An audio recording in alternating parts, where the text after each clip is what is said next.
Birthday cake candles.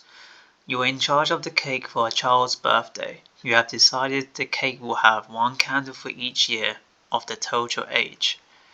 They will only be able to blow out the tallest of the candles. Count how many candles are tallest. For example, candles 4413. The maximum height candles are 4 units high. There are 2 of them, so return 2. Function description.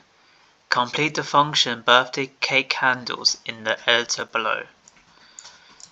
Birthday cake candles has the following parameters: int candles, which means the candle height, and return the number of candles that are tallest. Input format. The first line contains a single integer, n, which is the size of the candles. The second line contains n space-separated integers, where each integer I describes the height of candles. Constraints. 1 less than or equal to n is less than or equal to 10 to the power of 5. 1 less than or equal to candles is less than or equal to 10 to the power of 7. Sample input. There's 4, 3, 2, 1, 3. Sample output is 2 because candle heights are 3, 2, 1, 3, which means the tallest candles are 3 units, and there are 2 of them. I'm going to use C# for the solution, and let's solve it.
This C# code returns the number of candles with the maximum height from a list of integers reflecting the height of candles.